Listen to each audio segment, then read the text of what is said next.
Finally coaching centres को regulate करने के लिए सरकार बिल लेकर आई है। डिप्टी सीएम प्रेमचंद बैरवा हमारे साथ हैं। बहुत जरूरी भी था और समय की मांग भी थी। किस तरह के प्रावधान इस बिल में रहने वाले हैं?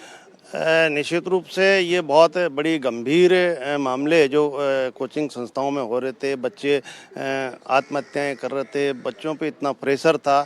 इसको देखते हुए हमारे यशस्वी मुख्यमंत्री भजनलाल जी शर्मा इसको गंभीरता से लेते हुए आज ये बिल कैबिनेट में लाए हैं, जिसमें इन कोचिंग संस्थाओं पे नियंत्रण रखा जाए।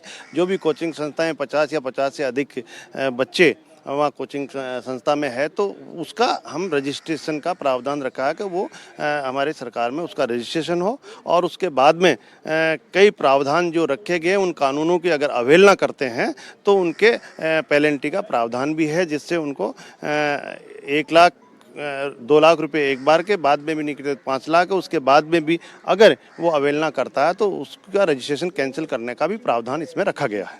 डॉक्टर साहब, सुसाइड के बढ़ते मामलों को रोकने के लिए ये फैसला कितना महत्वपूर्ण होने वाला है?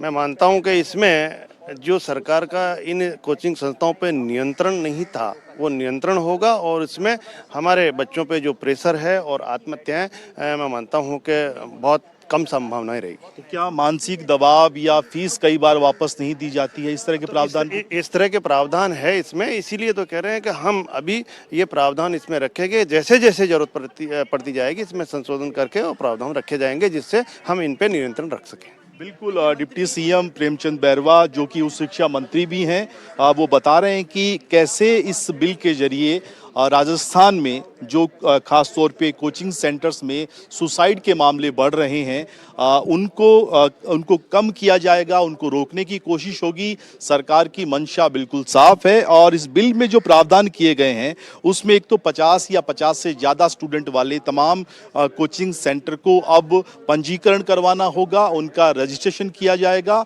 और उसमें नियमों की पालना नहीं होने पर सरकार ने फाइन की व्यवस्था की है, जुर्माना लगाया जाएगा। शुरू में 2 लाख, उसके बाद 5 लाख और उसके बाद में सेंटर पर एक्शन की भी जो है इस बिल में उसको भी मेंशन किया गया है। तो एक लंबे समय से हम चर्चा कर रहे थे, राजस्थान में इस बात की मांग भी थी और फाइनली आज कैबिनेट की बैठक में ये बिल जो है वो पारित हुआ। अब सरकार इसी बजट सत्र में इसे लेकर आएगी, सदन में रखेगी, उस पर विचार विमर्श होगा और सरकार उसे पारित करवाएगी। और उसके बाद फिर राजस्थान में हो सकता है कि इस बिल के जरिए जो एक बड़ी परेशानी है, खास तौर पे जो मानसिक दबाव बच्चों पे है, कोचिंग सेंटर्स की मनमानी है, कई बार बच्चों की फीस जो है वो बिना पूछे, बिना सहमति के बढ़ाई जाती है, या फिर एडमिशन लेने के बाद किन्हीं कारणों से बच्चा नहीं पढ़ाई कर पाता, उसकी फीस उसे वापस नहीं मिलती। बहुत सारे ऐसे पहलू हैं। अभी कुछ जो बड़ी बातें आज इस प्रेस कॉन्फ्रेंस में और हमसे बात करते हुए डिप्टी सीएम कह रहे थे, तो उम्मीद की जा सकती है कि इस बिल के जरिए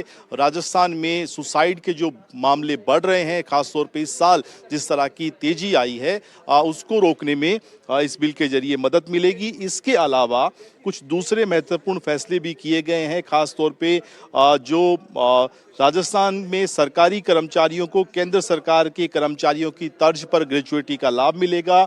इलेक्ट्रीशियन और दूसरे जो पदनाम हैं उनको करने की भी मंजूरी दी गई है।